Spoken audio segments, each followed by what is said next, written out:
What is float? It's a question that's been on my mind ever since I watched Gameoverse for the first time, but I think I figured out what it is. Float, I believe, is just short or slang for float in code, as in floating code.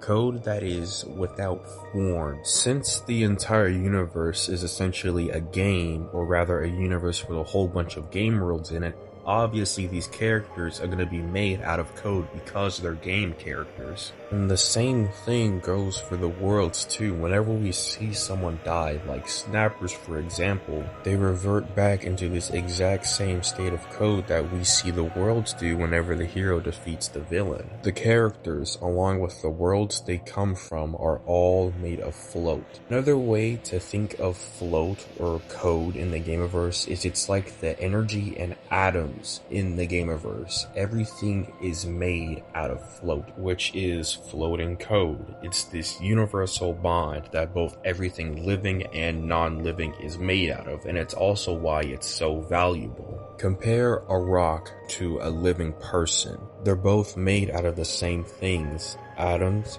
and energy.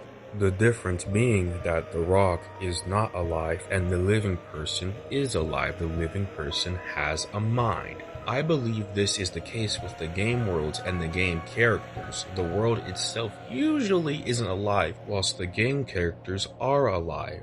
Everything is connected, everything is made out of the same thing in the Gameoverse. Float. Code.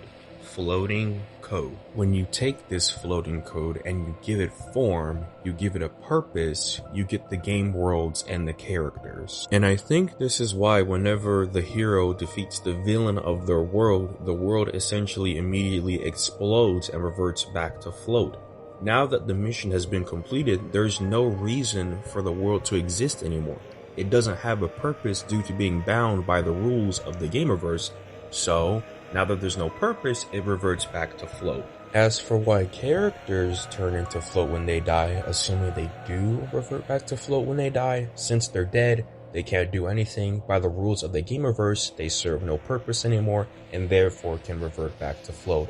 It's kind of like how enemies despawn in a game, or characters despawn in a game whenever they die.